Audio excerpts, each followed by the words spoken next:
घरे तू आजा एहो बलमुआ चल जाला सो जाला हो।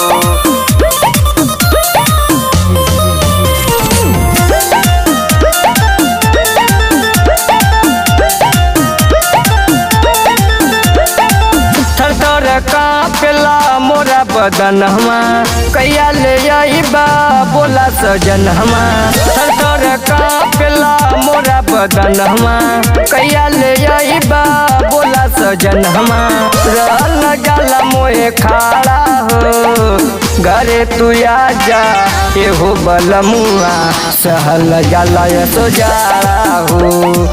घरे तू आजा एहो बलमुआ सहल जाला सो जाला हो। घरे तू आजा एहो बलमुआ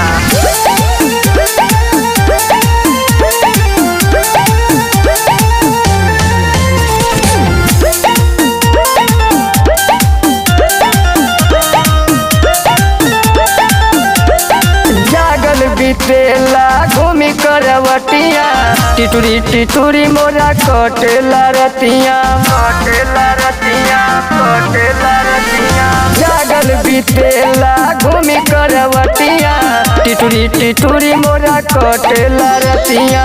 केतनो ओरेला हम उड़ैया कमे न होला हमें जरैया गरम करे लगाए पारा हो। घरे तू आजा एहो बलमुआ सहल जाला सो जाला हो।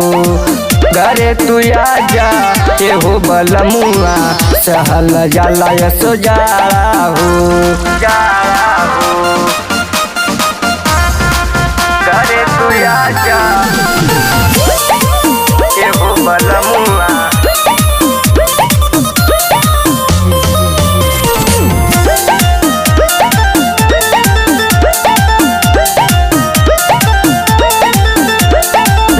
दिन याद तोरा आवे बता रहो काहे न सुना तारा बतिया हमार हो।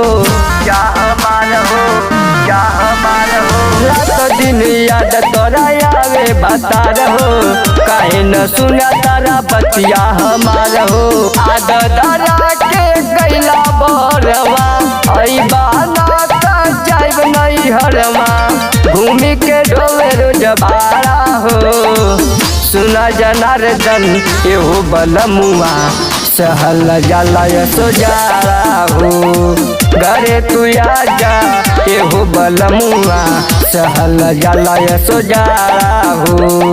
मान जा करे जा बुझत का नहीं खुदरद।